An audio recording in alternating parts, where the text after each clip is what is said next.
9월 첫 주일 가을 문턱에서 하나님을 일어날 수 있는 것이 얼마나 감사한 일인지 모르겠습니다. 오늘 같이 하나님 앞에 내가 하나님 앞에 예배자로 섭니다 고백하면서 같이 예배하겠습니다.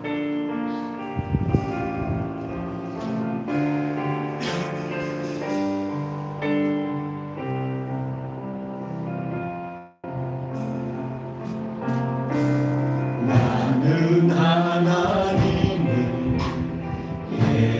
예배하는 예배자입니다. 내가 서 있는 곳 어디서나 하나님을 예배합니다. 내 영혼 거룩한 은혜를 향하여 내 마음 완전한 하나님 향하여 이곳에서 바로 이 시간 하나님을 예배합니다. 나는 하나님을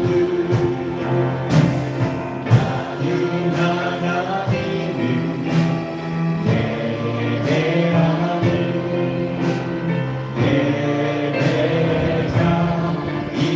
예배자입니다. 내가 서 있는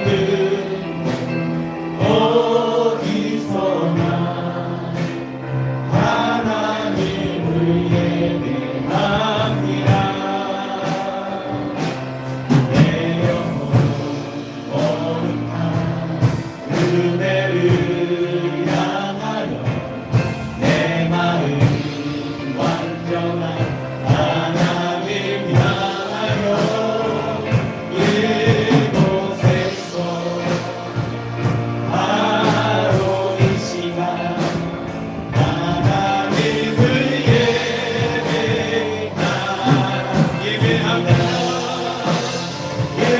예배합니다. 찬양합니다. 주님만 날 다스리소서. 예배합니다. 찬양합니다. 주님 홀로 높인 나를 예배합니다. 예배합니다. 찬양합니다. 주님만 날 다스리소서. 예배합니다. 찬양합니다. 주님 홀로 높이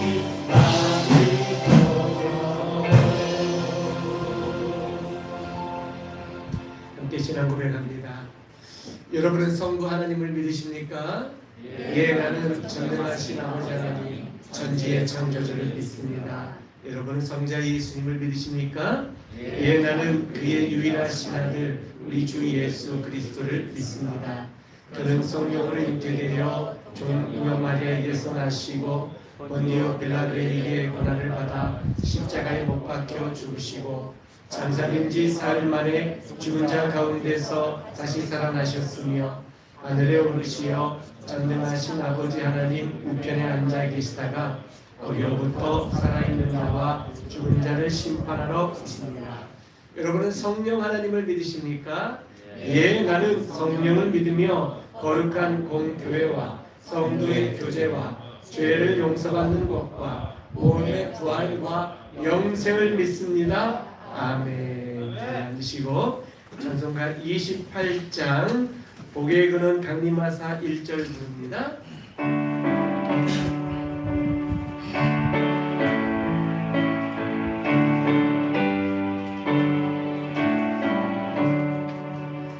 복의 근원 강림하사 찬송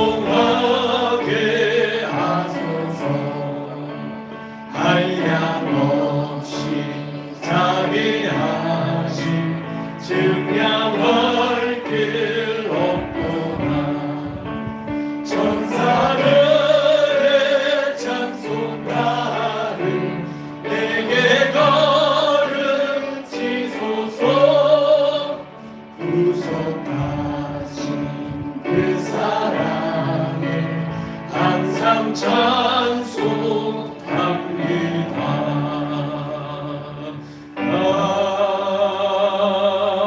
아멘.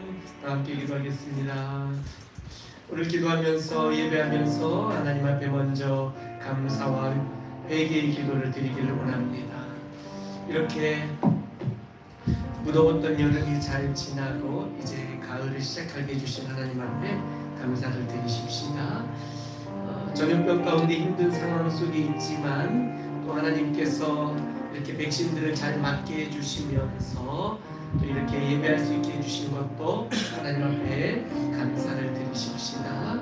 그리고 한 주간 돌아보면서 우리 가정에 주신 하나님의 은혜, 또 우리 자녀들 가운데 함께 하신 하나님의 은혜, 또 우리 개인들에게 우리 각자 심령 가운데 하나님 주셨던 은혜들을 돌아보면서 하나님 앞에 감사하기 원합니다. 그리고 자매의 기도를 드립니다. 성령 충만함을 달라고 기도합니다.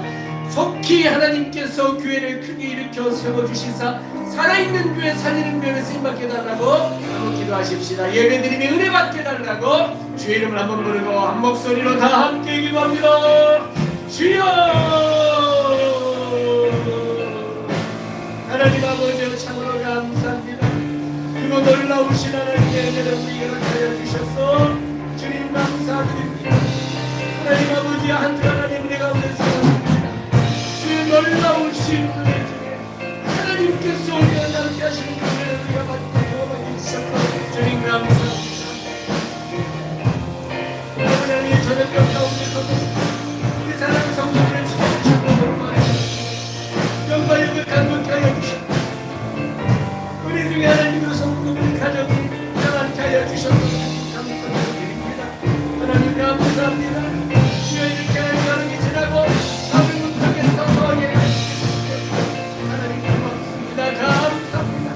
이 모든 것이 하나님의 은혜의 주입니다. 아멘 아멘 아멘. 하나님 감사합니다. 부르심도 감사합니다. 세워주심도 감사하고 보내주심도 감사합니다. 모든 것이 하나님의 모든 것이 여러분 우리 가운데 연약하고 있으시는 것 감사합니다. 아버지도 하나님 감사합니다. 모든 것이 하나님 아멘 아멘 아멘 아멘 아멘. 영광을 주는 것이 우리 마음속에 있는 모든 죄악들을 주여 깨끗이 용서하시옵소서. 마음으로 생각으로 언어로 행동으로 지은 모든 죄들을 주여 용서하여 주시옵소서. 성리 전형을 올라가게 하여 주시사 예배와 일상 회복되게 하여 주시고 마음들에게 복을 주셔서 믿음이 잘 전수될 수 있게 하여 주옵시며 오늘 예배하면서 하나님의 은혜를 경험하는 놀라운 은혜가 있도록 주님 역사하여 주시옵소서.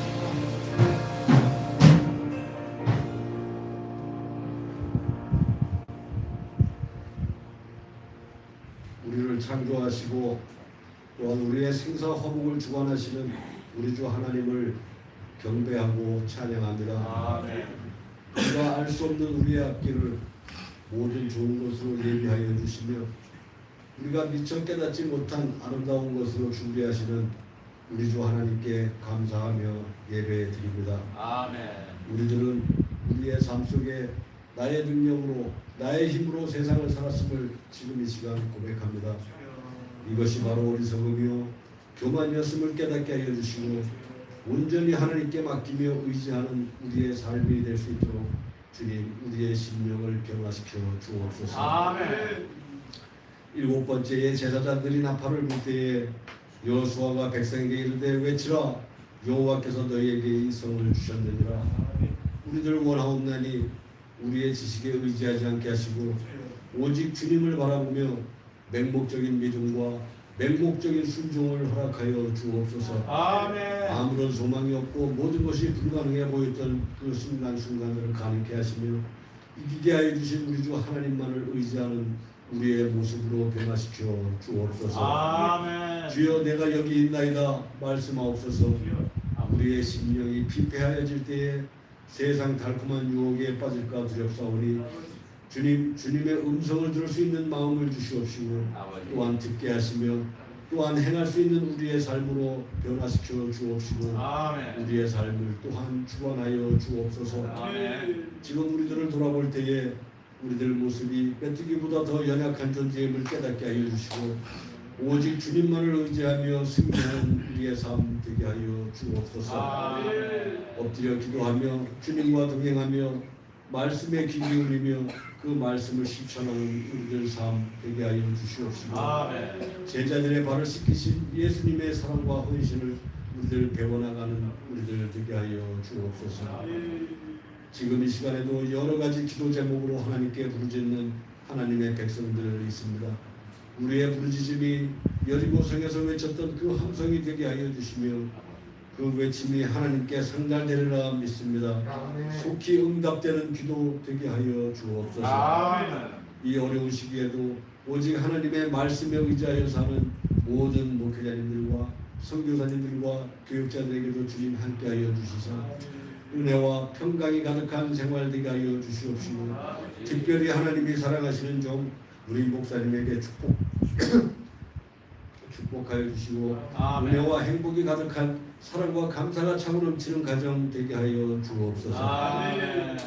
예배 순서마다 우리들 은혜 받게 하여 주시고 하나님 홀로 영광 받으시는 예배 되게 하여 주시옵시며 아멘. 이 코로나 시기에도 온라인이든 오프라인이든 우리들 전심으로 예배드리게 하시어 하나님 기뻐 받으시는 참된 예배되게 하여 주옵소서. 아멘. 이제 말씀 들을 때에 그 말씀이 우리의 영혼을 깨우며 하나님의 진리를 알아가며 하나님 나라를 확장해 나가는 꿀송이 같은 말씀으로 받게 하여 주옵소서. 아멘. 이 예배 주님께서 친히 시종을 주관하여 주시옵시고 참석한 모든 하나님의 백성들에게 놀라운 진리가 되게 하시며 하나님 홀로 영광 받으시는 예배되게 하여 주옵소서. 아멘. 예수님 이름으로 기도드리옵나이다. 아멘.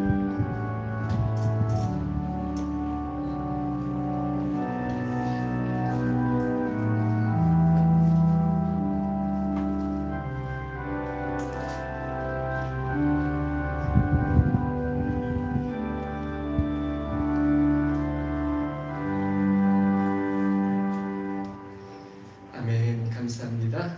찬송하겠습니다. 357장 주 믿는 사람 일어나 1절 2절 간주 3절 하겠습니다.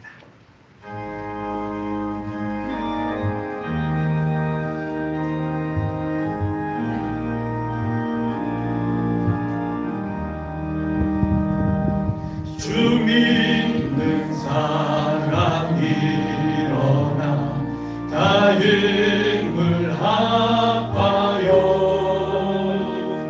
이 세상 모든 마귀를 낮춰서 멸하세. 저 앞에 오는 적군을 다 싸워 이겨라.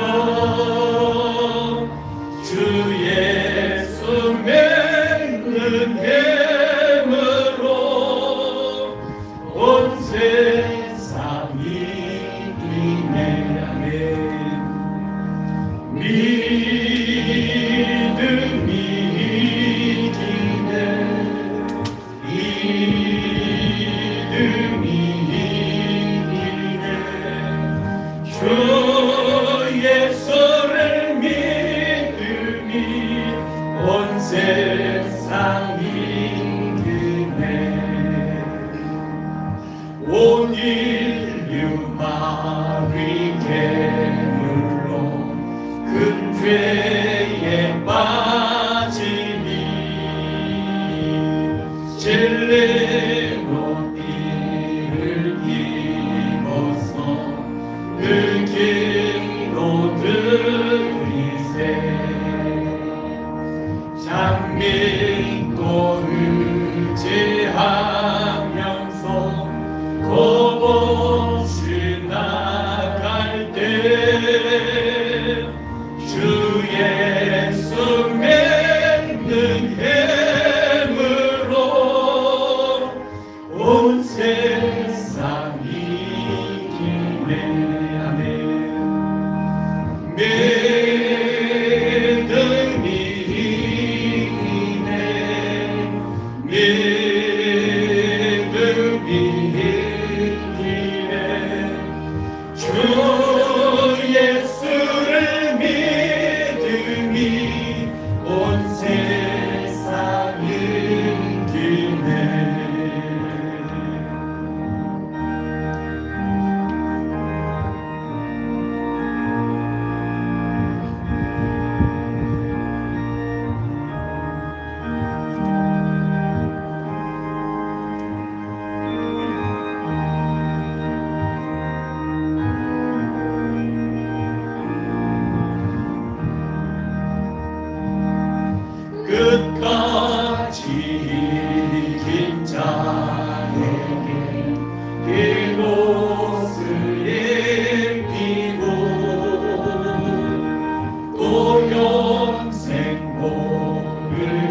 주시니 잠긴 은혜 인생 이 어두운 세상 지나서 저 천성 가도록 주 예수 믿는 힘으로 온 세상 이기네. 아멘. 믿음이 이기네. 믿음이 이기네. 주의 손을 믿음이 온 세상 이기네. 할렐루야. 아멘. 오늘 하나님 말씀 함께 봅니다. 신명기 3장 18절부터 22절까지 말씀입니다. 구약성경 263쪽 신명기 3장 18절부터 22절까지 말씀 같이 한 목소리로 합독합니다. 신명기 3장 18절 시작. 그때에 내가 너희에게 명령하여 이르기를 너희의 하나님 여호와께서 이 땅을 너희에게 주어 기업이 되게 하셨음즉 너희의 군인들은 무장하고 너희의 형제 이스라엘의 자손의 선봉이 되어 건너가되 너희에게 가축이 많은 줄 내가 아노니 너희의 처자와 가축은 내가 너희에게 준 성읍에 머무르게 하라. 여호와께서 너희에게 주신 것 같이 너희의 형제에게도 안식을 주시리니 그들도 요단 저쪽에서 너희의 하나님 여호와께서 그들에게 주시는 땅을 받아 기업을 삼기에 이르거든 너희는 각기 내가 준 기업으로 돌아갈 것이니라 하고 그때에 내가 여호수아에게 명령하여 이르기를 너희의 하나님 여호와께서 이 두 왕에게 행하신 모든 일을 내 눈으로 보았거니와 내가 가는 모든 나라에도 여호와께서 이와 같이 행하시리니 너희는 그들을 두려워하지 말라. 너희의 하나님 여호와께서 친히 너희를 위하여 싸우시리라 하였노라. 아멘. 할렐루야. 아멘. 오늘 이렇게 하나님의 말씀 나누게 되어서 얼마나 감사한지 모르겠습니다. 지난 두 달 동안 우리 교회 17주년을 맞이해서 우리 교회 목사님들 설교해 주셨고 제가 이제 9월이 되어서 오늘 이렇게 다시 신명기 강해로 시작할 수 있게 되었습니다. 그간 수고해 주신 우리 구자용 교수님, 주현철 목사님, 윤세영 목사님, 또 우리 박경호 선교사님에게 감사의 말씀을 드립니다. 자, 오늘부터 이렇게 또 하나님 말씀 나눌 때에 또 우리가 큰 은혜 받기를 간절히 주님을 축복합니다. 아멘. 자, 신명기 말씀을 보면서 굉장히 하나님의 크신 은혜들을 늘 받고 경험하는 것을 보게 됩니다. 신명기 말씀은 우리가 전에도 나눴던 것처럼 모세가 하나님의 부름을 받고 천국으로 가기 직전에 이스라엘 자손들에게 설교한 설교 3편이에요. 3편. 그래서 우리가 지금 보고 있는 이 말씀은 설교의 첫 번째 거예요. 1장에서 4장까지가 설교 첫 번째 부분이거든요.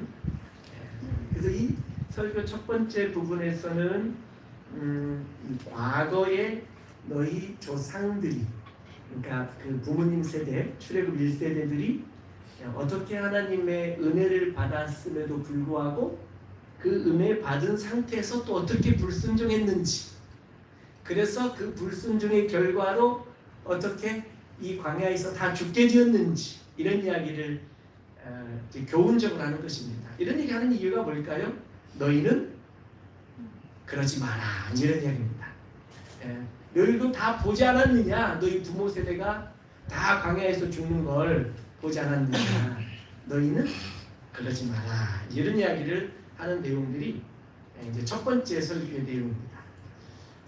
기억하시죠? 이제 그리고 이제 5장에서는 다시 전에 출애굽기 20장에 주었던 10계명의 말씀을 그때는 출애굽 1세대들에게 시내산에서 10계명을 처음 받아 주었던 말씀이고 오늘 이제 이 신명기 5장에서는 두 번째 설교가 시작이 되는데 그때는 이제 출애굽 2세대들 광야에서 1세대가 다 죽고 그들은 말씀을 받을 만한 자격들이 안 되어서 돌판을 모세가 깨뜨렸잖아요. 금송아지만 섬기는 것들을 보면서 그래서 이제는 가나안 땅으로 들어가기 직전에 요단강 동쪽에서 이제 그 10계명의 말씀을 출애굽 2세대에게 주고 있는 그러한 내용이 바로 신명기 5장에 이제 말씀드리기 시작이 되면서 무슨 뜻으로 그런 얘기를 주셨을까요?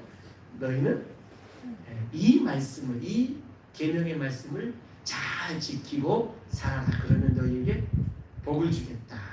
이런 내용들이 두 번째 설교의 내용입니다. 그러니까 첫 번째는 과거 이야기라는 거고 두 번째 설교는 현재 이야기지. 이렇게 살아라. 이런 거예요. 이 말씀 붙들고 살아라. 그러면서 그 10계명의 말씀을 하나씩 풀어주는 내용들로 쭉 이렇게 22장에 걸쳐서 굉장히 긴 22장에 걸쳐서 연속이 되어지고 그리고 이제 끝부분에 이제 4장은 이제 마지막 설교 3편인데 거기는 이제 언제냐면 과거 현재 얘기됐으니까 이제 마지막 3편은 미래 이야기를 하는 거예요. 너희가 이제 가나안 땅에 들어가거든 반드시 하나님이 그 땅을 너희에게 주실 텐데 그 땅에서는 미래에 이렇게 살아라. 어떤 얘기겠습니까? 똑같이 여전히 하나님의 말씀을 붙들고 이렇게 살아라. 말씀을 잘 지키면서 살아라. 그곳에서 절기들을 지키면서 살아라. 하나님을 예배하면서 그렇게 살면 하나님께서 너희에게 자손 대대로 그 땅을 줄 것이고 기업이 되게 할 것이고 축복해 줄 것이다. 이런 내용들이 이렇게 3편이 적혀 있습니다. 그리고 나서 이제 모세가 설교 3번을 한 다음에 모세가 이제 이스라엘 백성들에게 축복하고 모세가 죽고 여호수아가 그 지도자를 이제 계승하는 내용들이 쭉 신명기가 이렇게 딱 마무리 지어지게 되는 것을 봅니다. 그러니까 뭐 이렇게 보면은 신명기 말씀 굉장히 분량도 많고 또 뭐 여러 가지 계명의 말씀도 나오고 하는 것 같지만 한번 딱 보니까 이렇게 구조가 되어져 있구나를 보면 신명기 말씀 그렇게 어렵지 않습니다. 근데 이렇게 이제 큰 숲을 봤으니까 이제 다시 3장으로 턱 들어와서 첫 번째 설교 내용입니다.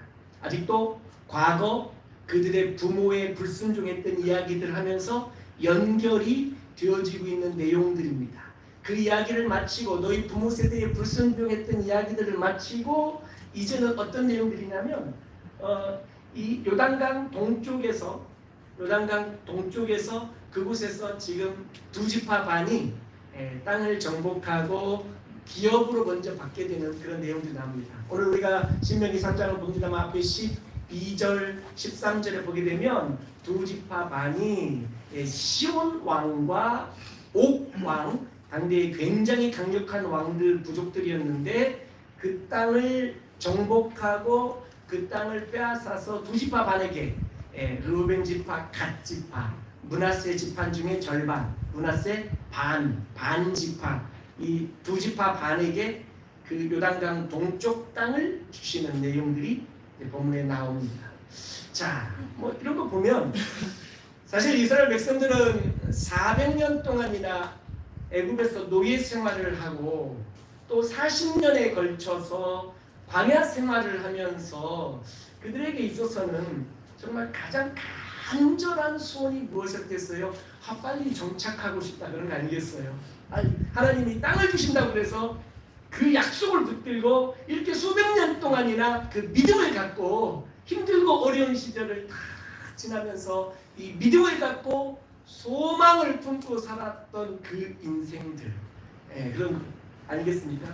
늘 월세, 전세 막 전전하면서 2년에 한 번씩 계약 기간 끝날 때마다 이사 다니면 마음의 소망이 뭐겠어요? 아이고 조그마한 거라도 내 집이 있었으면 좋겠다. 요즘 막 서울에 너무 집값이 올라가지고 큰일 났습니다. 예. 그냥 내 집이 하나 있었으면 좋겠다 이런 마음이 들지 않겠어요? 그렇죠? 그러니까 바로 이 이스라엘 백성들의 마음에 빨리 하나님 땅 좀, 하나님 우리 기업 좀 하나님 주세요 하고 이 마음을 이렇게 간절하던 차에 그 요단강 동쪽에 이제 가나안 땅을 들어가기 전에 요단강 동쪽에 탁 왔는데 그 땅이 비옥한 거예요. 그 땅이 기름진 땅인 거예요. 그 땅이 너무 보기 좋은 거예요. 그 광야를 헤매면서 돌아와서 딱 보니까 너무 좋은 땅이에요. 사실 지금 뭐 그 땅이 오늘날에는 그 이스라엘 요단강 건너편 뭐 요르단 이쪽 지역이거든요. 요르단 오늘날에도 그 요르단 가서 제가 가봤는데 그렇게 우리나라 이 푸른 동산들 뭐 산 논밭 보다가 거기 가서 보면 에케 이게 뭐가 기름져 그냥 나무 한 그룹 찾아보기 힘든 그냥 민둥산들 뭐 그런 것뿐인 것 같아 보여요. 그렇죠. 뭐 성지순례 다녀오신 성도님들 계시니까 아실 거예요. 에케 뭐 어쩌다가 이제 이렇게 겨울에 좀 비가 좀 오면 뭐 그때 풀이 좀 나고 뭐 그런 거예요. 심지어는 막 가다가 조그마한 가시덤불나무 하나만 만나도 오랜만에 나무 만났다고 거기 내려서 그 나무를 배경으로 사진 찍어요. 그것도 누런 나무, 키도 작고 뭐 그런 상황이에요. 근데 가보면 별것도 없어요. 그냥 이런 데서 사람이 어떻게 산대 뭐 이런 정도예요. 그런데 한번 생각해 보세요. 400년을 노예 생활했어요. 400년. 그 간절한 심정은 400년. 심지어는 그 광야에서 또 우리 시내산 쪽에 또 지금은 가기 어렵습니다만 거기 반군들이 있어서 그 시내산 쪽에 또 제가 가봤잖아요. 거기는요 훨씬 더 험악해요. 와 정말 험악해요. 어떻게 이런 데서 사람이 살 수 있을까라는 싶을 정도의 그런 땅에서 40년 동안이나 돌다가 요단강 동쪽에 와서 그 요르단 땅, 오늘날 요르단 땅 거기 딱 봤더니 여긴 그래도 이렇게 조금 뭐 밀농사라도 좀 짓는 것 같고 이렇게 보이거든요. 그리고 좀 저 북쪽에 갈릴리 호수 근처 쪽에는 또 사실 밀농사가 잘 짓고 있어요. 그러니까 어떤 마음이 들겠어요? 우와 여기 기름지다, 파릇파릇한 게 보인다 이런 마음이 들지 않겠어요? 정말 그런 마음이 들어서 이 두 지파 반이 그 땅을 정복하고 그 땅을 모세에게 여기를 우리에게 주세요. 하나님은 요단강 서쪽 가나안 땅을 주시겠다고 약속하셨지만 여기는 원래 약속에는 없던 땅이었지만 우리 여기서 살고 싶어요. 우리 이 땅을 좀 주세요 라고 했더니 모세가 허락을 한 거예요. 허락을 했어요. 그래서 루벤, 갓, 므낫세 반 이 두 지파 반이 요단강 동쪽에서 기업을 받게 되는 거예요. 자, 얼마나 기뻤을까. 또 이 땅이 굉장히 넓어요. 사실은 요단강 서쪽에 있는 가나안 땅을 전부 합친 것하고 거의 사이즈가 비슷해요. 얼마나 좋았을까요? 세상에 400년 노예 생활, 40년 광야 생활 만에 처음으로 내 땅들이 생겼어요. 그 감격. 월세, 전세 전전하다가 처음으로 집 사서 들어가 봤어요. 그 감격 모르시죠? 네. 아십니까? 이 감격이 있어요. 이걸 느껴야 돼. 이걸 내 마음에 와 닿아야 그 다음 얘기가 이해가 되기 좋아요. 얼마나 좋았을까. 자, 그런데 문제는요. 그걸 바라보고 있는 다른 집파들이 어떤 마음이 들었을까요? 부럽다. 아이고 부럽다. 좋겠다. 너무 좋겠다. 이런 마음이 들었을 거예요. 우리는 언제쯤 아직도 막연한데 약속으로만 주셨지, 땅은 주시겠다고 약속으로만 주셨지, 우리는 언제쯤, 하나님 나는 언제쯤, 하나님 우리 가정은 언제쯤, 하나님 우리 자녀들은 언제쯤 하나님 앞에 돌아오고, 언제쯤 하나님 앞에 믿음이 좀 성장하고, 언제쯤 하나님 주여 언제쯤 일어서고, 언제쯤 회복하고, 언제쯤 다시 하나님의 이름을 부르고, 언제쯤 이 축복을 받고 누릴 수 있는 날이 언제쯤 올까요? 하나님 언제쯤 올까요? 이 나머지 지파가 마음에 굉장히 마음에 어떤 좀 서운하고 상실된 마음들이 막 좀 심하면 상처와 시험을 받을 것 같은 느낌들이 막 찾아올 수 있다는 거예요. 참 이런 거 보면 하나님께서는 우리 모두를 다 귀하게 사랑하시고 존귀하게 여기시며 우리 모두를 다 똑같이 공평하게 사랑하시는 줄 믿습니다. 할렐루야. 여러분 믿으십니까?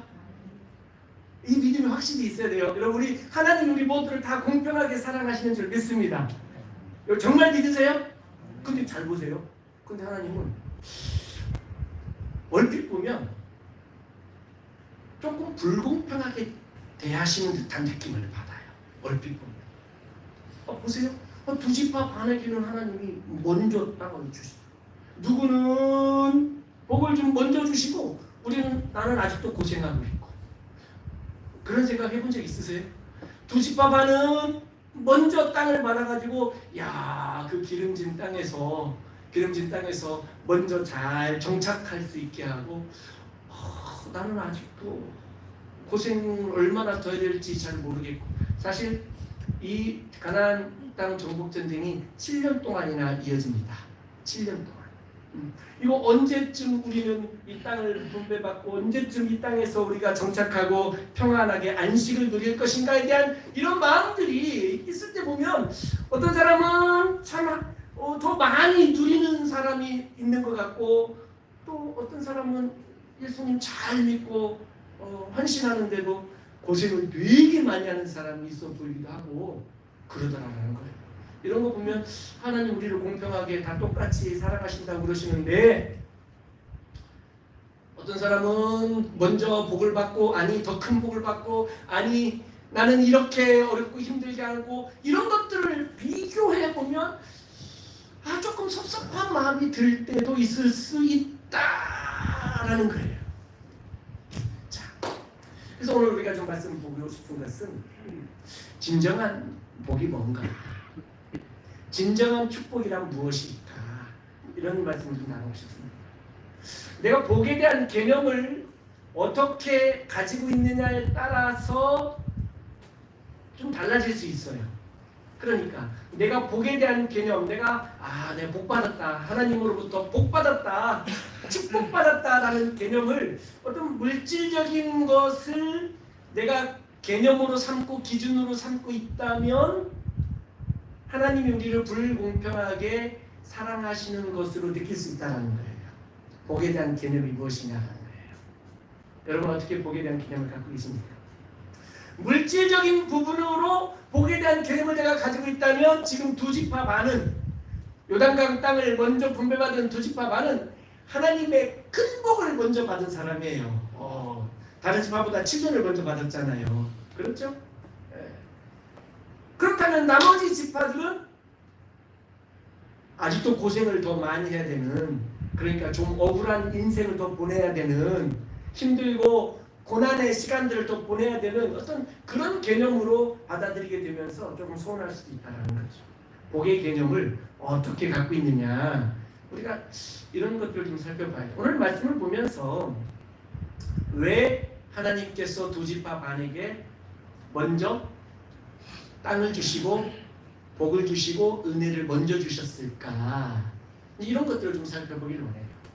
사실 이렇게 두 지파 반에게 먼저 땅을 주고 나서 모세가 이 두 지파 반에게, 그들에게 먼저 축복받은 자로서의 사명을 줍니다. 사명. 이게 무엇입니까? 오늘 본문 말씀 18절에 보게 되면, 마지막에 보면 너희 군인들은 무장하고 너희의 형제 이스라엘 자손의 선봉이 되어 건너가서 싸우라 이거예요. 그리고 20절에 보니까 여호와께서 너희에게 땅을 먼저 주신 것 같이 안식을 주신 것 같이 너희의 형제에게도 안식을 주실 것이라는 거죠. 그리고 나서 가나안 땅을 다 정복한 다음에 요단강 건너서 요단강 동쪽으로 그때 돌아가라라는 거예요. 그때 물론 요단강에다가 그러니까 저기 동쪽에 그 이 가축들은 다 놓고 오되 가나안 땅 정복 전쟁에서 최선봉에 서서 싸울 것에 대한 사명을 준 거예요. 싸워야 돼. 전쟁에서 가장 선봉에 선다는 것은 어떤 의미입니까? 가장 위험한 곳이에요. 가장 위험한 곳.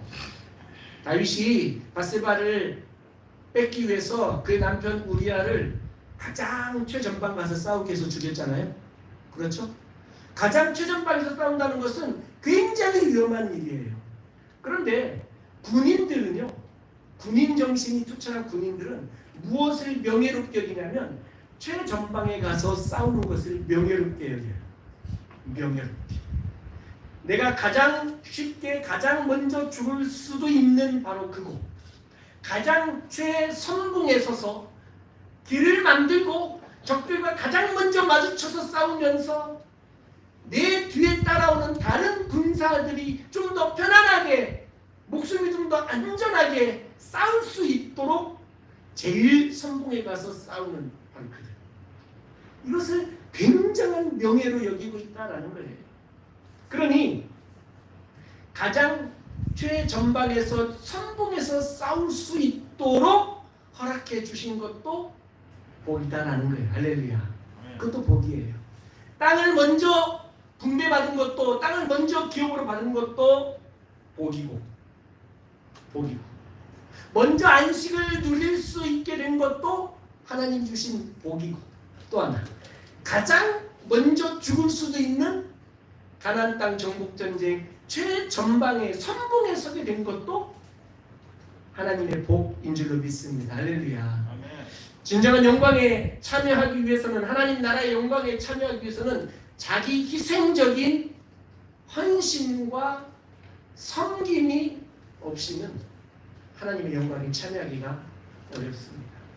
예수께서 하나님의 영광에 참여하시고 하나님 보좌 우편에 앉아 계시며 저리로서 산자와 죽은 자를 심판하러 심판주로 이 땅에 오실 놀라운 영광을 얻게 된 그 근거가 어디 있느냐면, 그가 하나님의 아들이니까 여기에서 출발하는 게 아니라 그분이 자기를 희생시켜 십자가에서 죽으셨기 때문에, 자기 희생적 헌신과 섬김이 있었기 때문에 하나님 나라의 영광을 예수님께서 누릴 수 있게 되었다는 사실을 우리는 기억해야 돼요.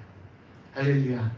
그러니 최전방에서 가장 선봉에 서서 길을 만들고 그 길을 따라 그 뒤로 다른 군사들이, 다른 성도들이, 우리 자녀들 세대가, 다음 세대가 따라올 수 있도록 그렇게 먼저 준비하고 길을 만들어주고, 바로 이런 것이 얼마나 큰 은혜냐라는 거예요. 얼마나 큰 축복이냐라는 거죠. 그러나 여기에는 자기 희생적 헌신과 섬김이 뒤따르고요, 굉장히 위험할 수도 있어요. 굉장히 어려울 수도 있어요. 죽을 수도 있어요. 실제로 죽기도 했어요.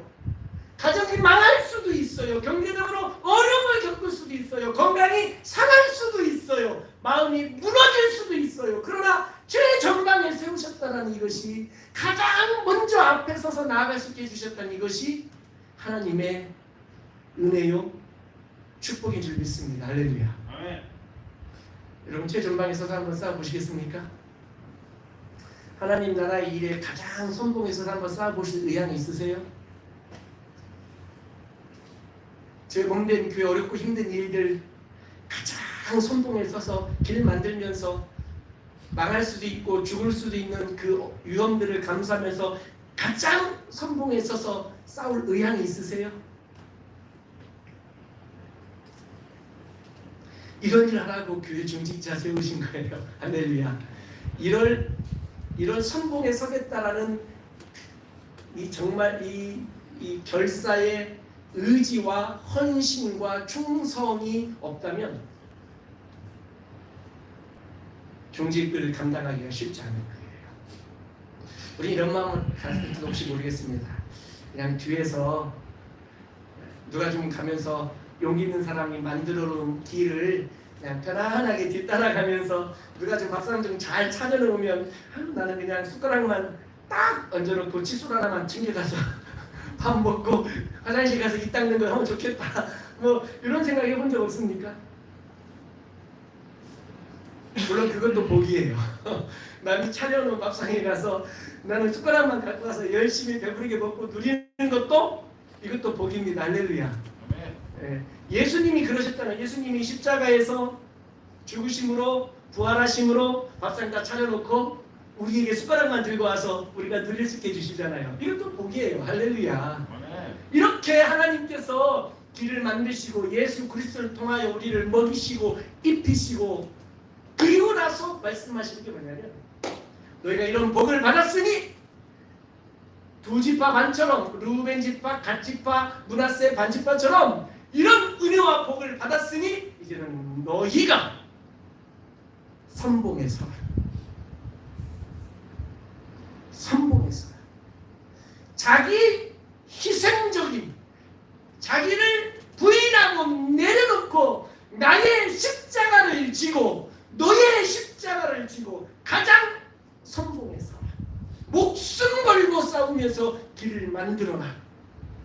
그러면 우리 다음 세대가 자녀들 세대가 우리 손자들 세대가 그 길을 따라갈 것이다.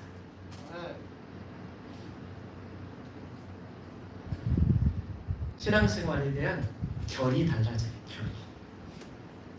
축복이란다면 내가 내 세대에 내 당대에 많이 좀 하나님으로부터 받고 쌓을 곳이 없을 만큼 좀 부어주심의 복들을 좀 누리고 편안하게 살다가 나중에 한 110세 정도까지 120세는 모세하고 비슷해지니까 110세 정도까지 큰 욕심 안 부리고 그때까지 건강하게 사시다가 어느 날 갑자기 주무시면서 하나님 부르시면 천국 가면 좋겠다 이렇게 그렇죠. 이러면 내 인생이 얼마나 평안하게 살다가 야 축복된 물론 그것도 축복된 인생이에요. 그러기를 주의 이름으로 축복합니다. 그것도 복이에요. 그러나 어떤 사람에게는 먼저 복을 받게 하신 사람, 먼저 은혜 받게 하신 사람, 먼저 중직자의 직분을 받게 하신 분들, 먼저 하나님의 은혜를 깨닫게 해주신 분들, 먼저 믿음의 길을 걸어 가신 분들에게 우리 하나님께서 원하시는 게 무엇이냐? 너희가 먼저 복을 받았으니 선봉에 서라. 그리고 너희에게 먼저 주신 그 은혜로 말미암아 너희가 안식을 얻었으니 다른 형제들도 너희가 선봉에 서서 길을 만들고 그 길을 통하여 다른 형제들이 너희를 뒤따라 안식을 누릴 수 있게 주어라 라는 거예요. 누군가가 선봉에 서서 뒤따라가는 다른 지파들 그들도 은혜일 것입니다. 뒤따라가는 다른 지파들도 하나님이 주신 축복일 것입니다. 그러나 오늘 말씀을 통해 볼 수 있는 것은 누가 더 하나님 나라에 영광스럽겠느냐 하는 거예요. 선봉에 설 수 있는 용기와 믿음을 가질 수 있기를 주의 이름으로 축복합니다. 사실 선봉에 선다는 건 용기가 필요해요. 정말 죽을 각오를 가져야 선봉에 설 수 있어요. 선봉에 설 수 있어요. 좋은 일이든 나쁜 일이든 가장 먼저 당하는 게 좋은 것 같아요. 옛날 학교 다닐 때 선생님들한테 막 우리 반 전부 다 이렇게 뭐 줄바따 맞고 그런 적 옛날에 있어서 지금 그러면 큰일 나지만 그래서 기왕 매 맞을 거 먼저 맞는 게 좋다 그러잖아요. 안 맞아봐서 잘 모르시죠? 저는 기왕 매 맞을 거 먼저 맞자. 한번 생각해 보세요. 옛날에 막 60몇 명 돼서 한 반에 근데 선생님들이 왜 이렇게 빼나게 빠따를 가지고 그 60몇 명을 다 엎드리라고 다 때렸는지 모르겠어요. 그거 단 대도 아니고 막 5대 10대씩. 그러면 가만히 생각해 보면 가장 늦게 맞을 때쯤 되면 선생님이 힘이 많이 빠질 것 같아요. 선생님도 지치잖아요. 때리는 사람도 지치거든요. 그러면 계산해 보는 거예요. 가장 늦게 맞는 게 좋겠죠. 그럼 선생님 힘 빠졌을 때 맞잖아요. 그러면 편안하게 엉덩이에다가 이렇게 칠국도 좀 살짝 앞 집어넣고 힘 빠졌을 때 좀 맞으면 괜찮겠다 하는 생각이 들 것 같아요. 누가 가장 아프겠어요? 주일 먼저 맞는 거. 주일 먼저 맞으면 선생님 힘이 제일 막 화가 머리 끝까지 올라 있고, 그리고 가장 이 힘이 좋을 때 뻥 맞으면 얼마나 아프겠어요. 얼마나.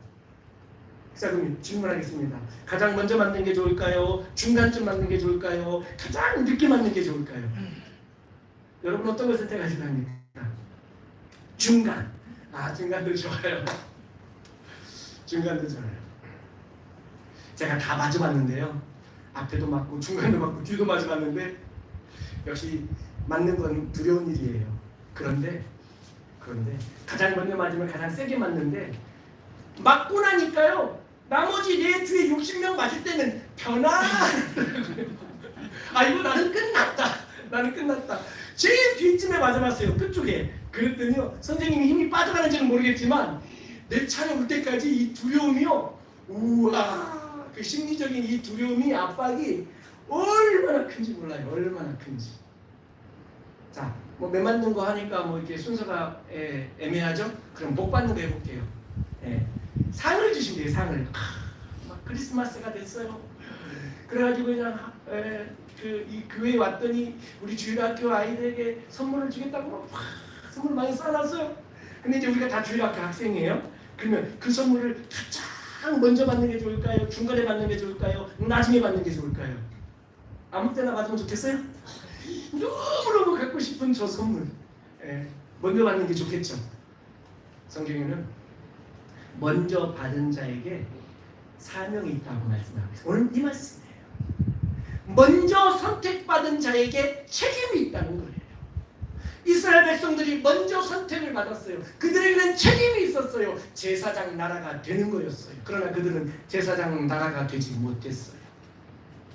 오히려 이방인들에게 제사장 나라로서의 사명을 감당해야 되는데 배척하고 멀리하고 차별하고 하는 일들을 끊임없이 행했던 것을 보게 돼요. 오늘 우리에게 오늘 주시는 이 말씀을 통해서 내가 어떻게 섬겨야 되느냐, 내가 어떻게 직분 감당을 해야 되느냐, 내가 어떻게 신앙생활을 해야 되느냐, 무엇이 복이냐, 가만히 뒤를 따라가는 게 복이냐, 아니면 위험하고 힘들고 죽을지도 모르지만 선봉에 서서 나를 희생시키며 충성하며 섬기며 헌신하며 사는 게 복이냐, 뒤따라가면서 그냥 좀만 참고 기다리면 순서가 늦을지는 모르지만 고난이 좀 더 길어질지 모르지만 좀만 있으면 가나안 땅 적과 꿀리는 땅을 받는 게 복이냐, 아니면 조금 먼저 복을 받았으니 다른 형제들이 복 받을 수 있도록 내게 주신 복들을 그냥 쏟아 부으면서 형제들을 위해서 살아가는 게 복이냐, 어떤 게 복인가라는 거예요. 복에 대한 개념을 내가 어떻게 가지느냐에 따라서 달라질 수 있어요. 그러나 먼저 받는 것도 하나님의 축복이요, 중간에 받는 것도 하나님의 축복이요, 맨 나중에 받는 것도 하나님의 축복인 줄 믿습니다. 할렐루야. 이 개념을 잘 이해해야 되겠다는 것입니다. 사실 이렇게 선봉에 세워놓고 나서 이제 모세가 여호수아에게 당부하는 말씀이 있습니다.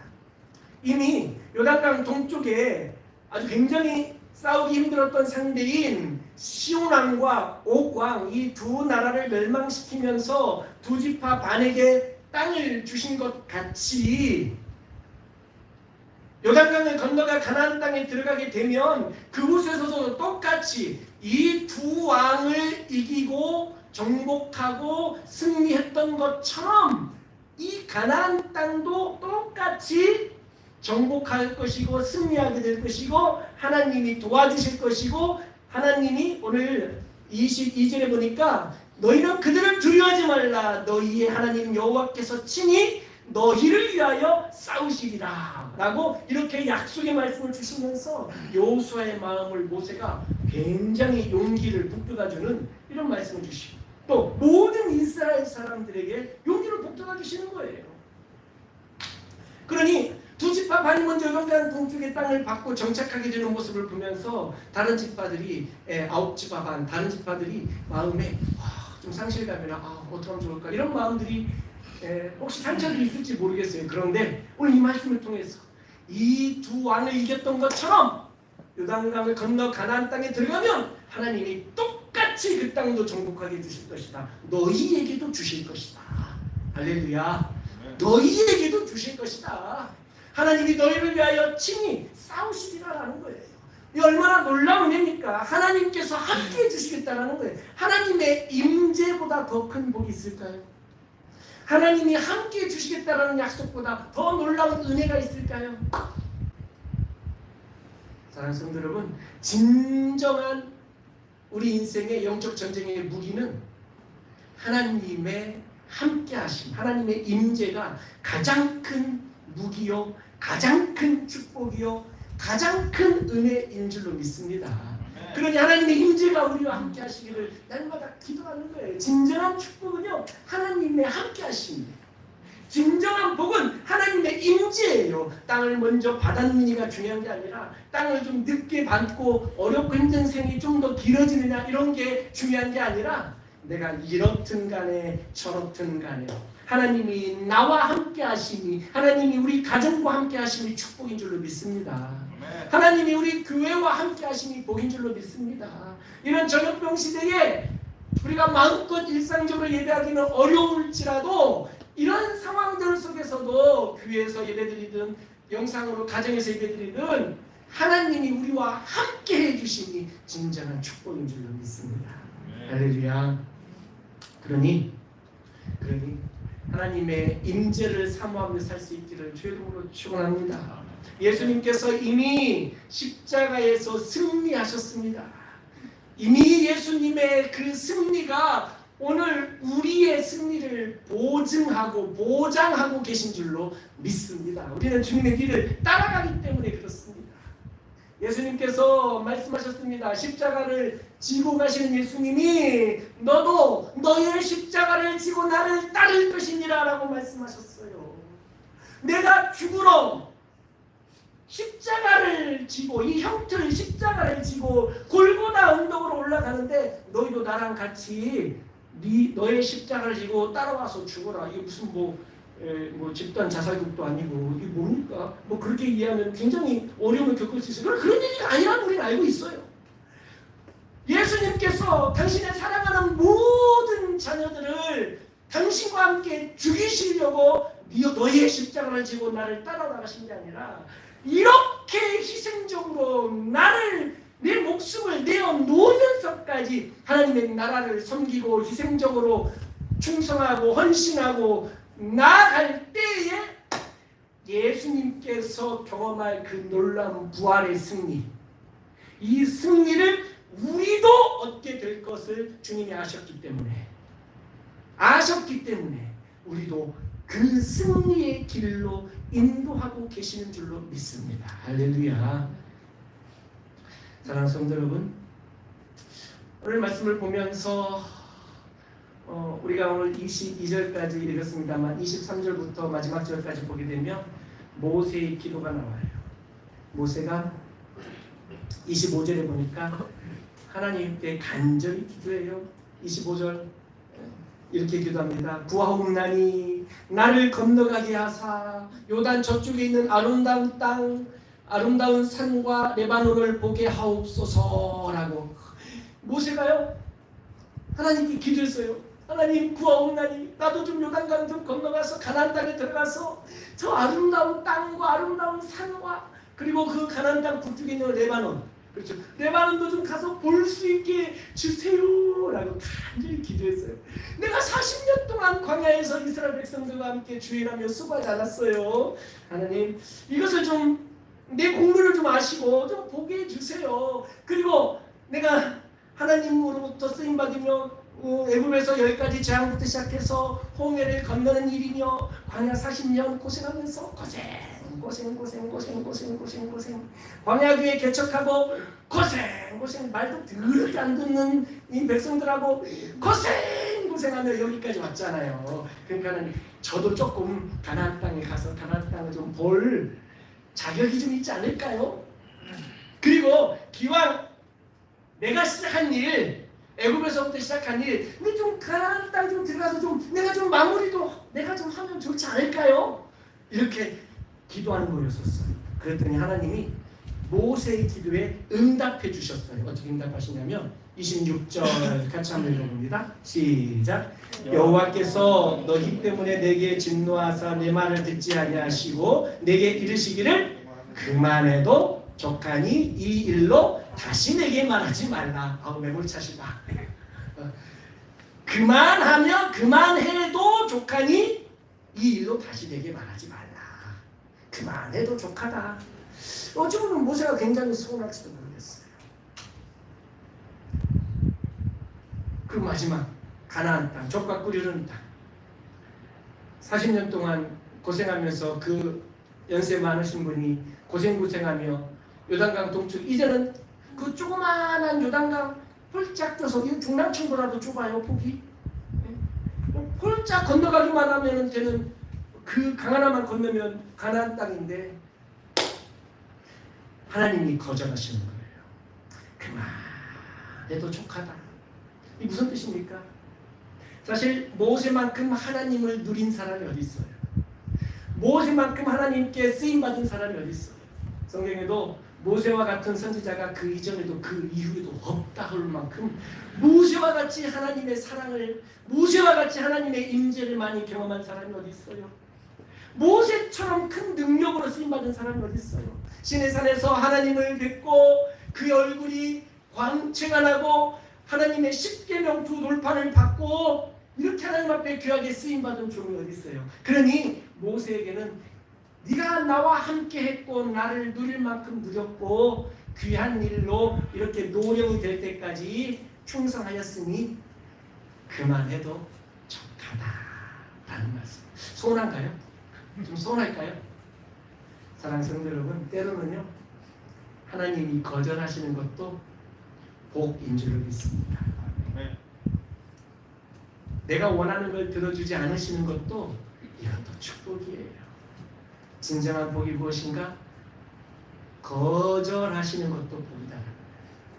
왜 하나님이 거절하셨습니까? 이제는 여호수아를 세우기 위해서 그랬어요. 여호수아를. 다음 세대를 세우기 위해서.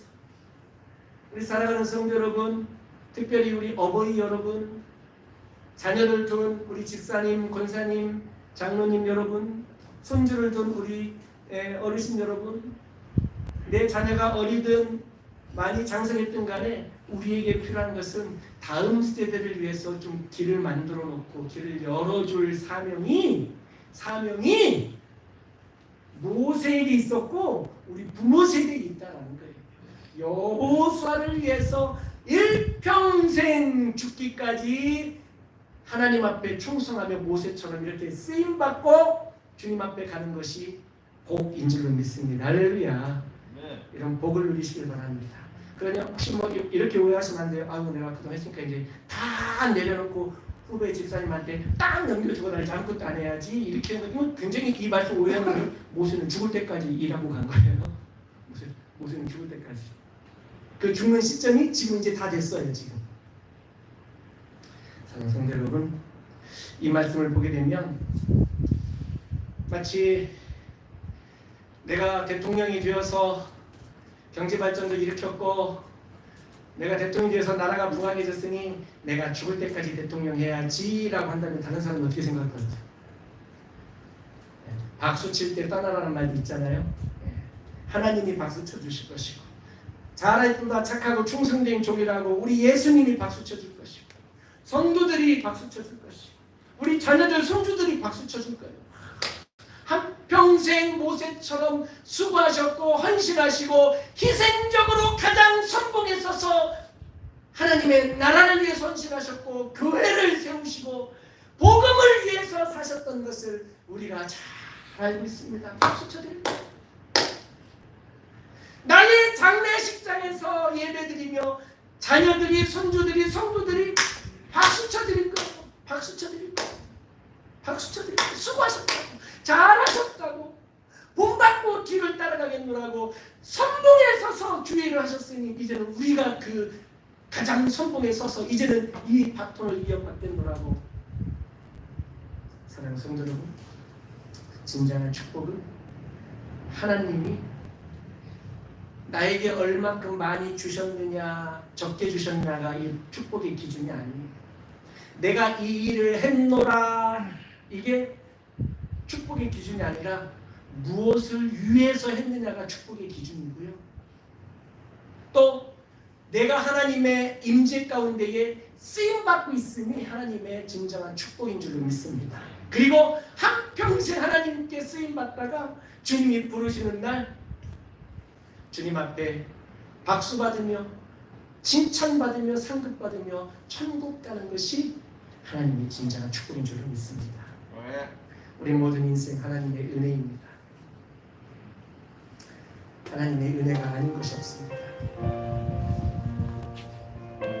내가 지내왔던, 내가 살아왔던 그 모든 것들, 내가 누려왔던 모든 것들, 내가 호흡하고 내가 오늘날까지 이 자리에 서 있는 것도 모든 것이 하나님의 은혜요, 하나님의 진정한 축복인 줄로 믿습니다. 내 인생 하나님 앞에 온전히 드립니다. 선봉에 서서, 가장 선봉에 서서 가정을 세우고 교회를 세우고 하나님의 나라를 세우고 가겠습니다. 헌신하고 결단하며 나아가기를 주의 이름으로 축원합니다. 아멘. 찬송합시다.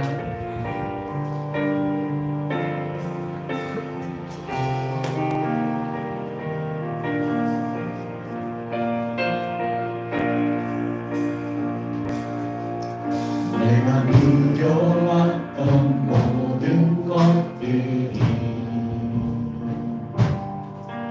내가 지나왔던 모든 시간이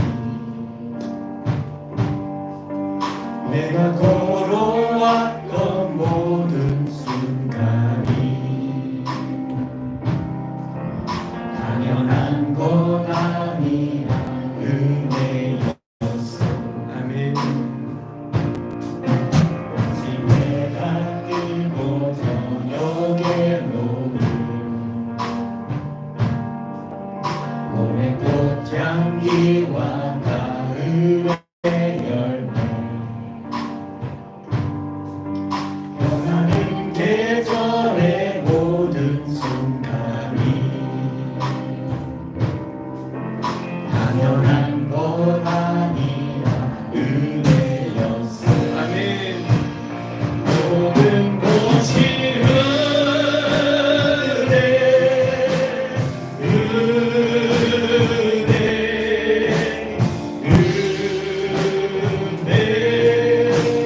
한없는 은혜, 내게 당연한 것 하나도 없었던 것을 모든 것이 은혜요. 모든 것이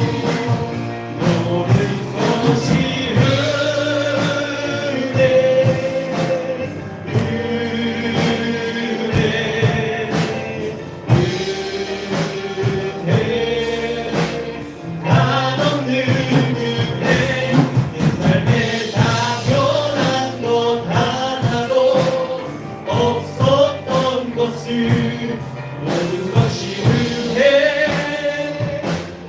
은혜였소. 내가 이 땅에 태어나 사는 것 어린아이 시절과 지금까지 숨을 쉬며 살며 꿈을 꾸는 삶 당연한 것 아니라 은혜였어. 내가 하나님의 자녀로 내가 하나님의 자녀로 살며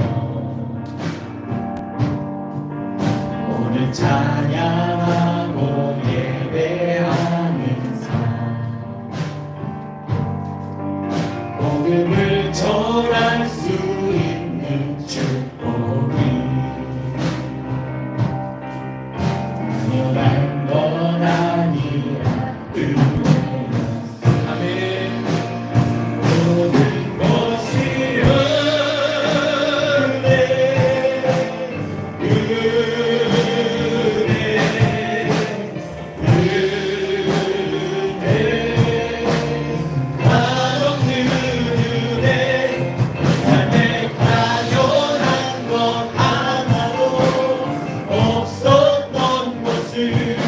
모든 것이 은혜, 은혜여. 모든 것이 은혜,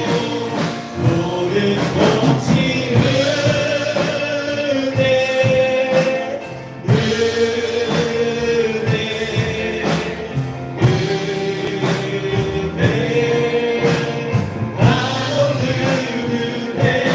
내 삶에 당연한 것 하나도 없었던 것을 모든 것이 은혜였어.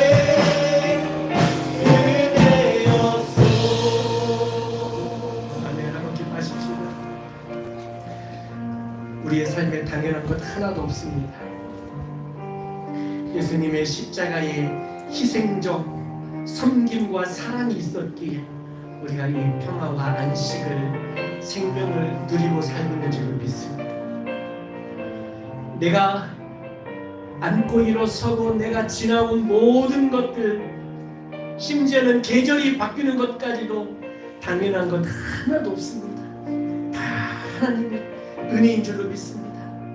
때로는 먼저 복을 받기도 하고 때로는 아직 은혜와 복을 누리고 있지 못하기도 하지만 우리의 삶을 돌아보면 하나님이 우리와 함께 계시고 우리를 위해서 싸워주시겠다 말씀하시며 용기도 주시고 힘도 주시고 소망도 주시고 우리와 함께 해주시겠다는 그 놀라운 하나님의 인재의 약속을, 임마누엘의 약속을 우리가 믿기에 이 모든 게 다 은혜인 줄로 믿습니다.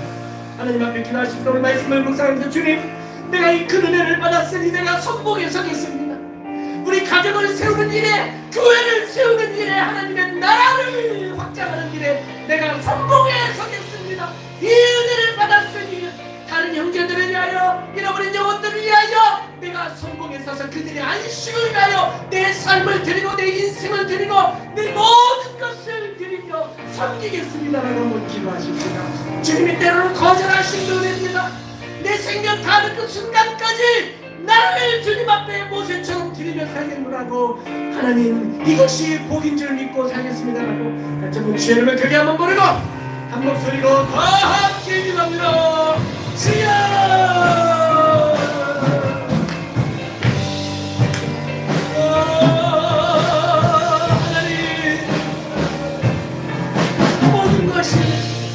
당연한 것 하나도 없고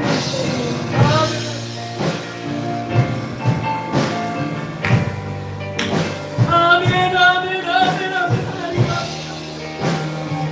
오 주여 주여 아버지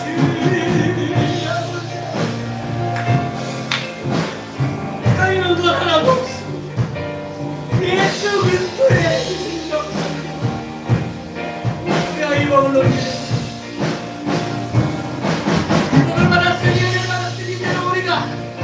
말씀에 순종하여 선봉에 서겠습니다. 가장 앞에 서겠습니다. 가장 앞에서 싸우죠. 다음 때들을 위하여 길을 만들겠습니다. 내게 주신 먼저 주신 은혜를, 먼저 주신 것 축복을 쏟아 부으며 생명을 다하여 주여 그렇게 살겠습니다. 사용하여 주옵소서, 역사하여 주옵소서. 모든 것이 그리 주옵소서. 아멘 아멘 아멘 감사드립니다.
모든 것이 은혜였습니다.